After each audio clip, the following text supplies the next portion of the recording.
Hey guys, this is John with Tadlock Roofing. I want to thank you so much for the opportunity to come out to assess this roof for you guys. First thing I would really want to point out is that this roof is considered a low slope roof. This is a 312 pitch right here that goes down to a 212 pitch that has shingles on it right now. We actually would recommend to not put shingles on anything below a 312. And if you do use shingles on a 312, to absolutely use a self-adhered ice and water shield or underlayment. But on this 212, you need a more solid system where water cannot get past the shingles. So we would propose to do a roll roof system there or install metal panels to this transition right here. So just want to bring that to your attention first and foremost. The roof, to say that there's 5 years left on it at this point is kind of a stretch. I mean, that would be the extent of what I would put on it, like no more than 5 years. And the reason I'm saying that is that the shingles themselves all the way across have good granule coverage, and the granule coverage is the sunscreen for the asphalt. So as long as you got good granule coverage, your asphalt is protected. But when you start losing these granules, you will start to lose adhesion, which you're not at yet. And you will also, the shingles will also become very brittle at that point. The plumbing boots have been gnawed out by squirrels. You can see that this lead boot should be going up and over. So anywhere water can get in between here, it absolutely can and will go down into the house.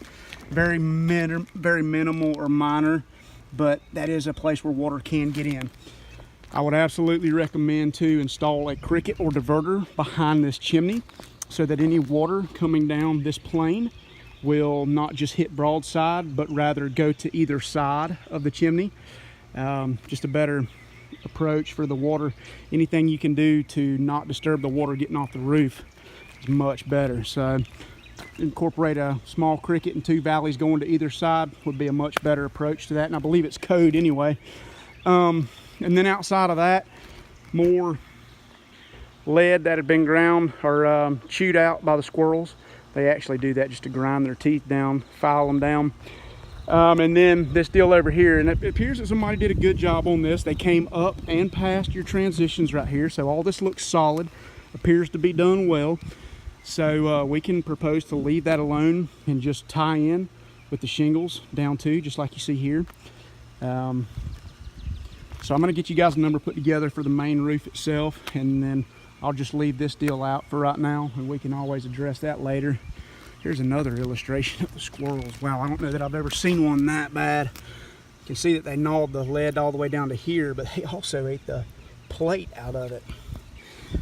So what I will propose is something that the squirrels are not gonna wanna try to file their teeth down on. We do have a type of pipe flashing that is a much better approach, and squirrels don't want nearly as much to do with it as they do this lead for whatever reason. All right, guys, thank you so much for the opportunity, and I look forward to earning your trust in business.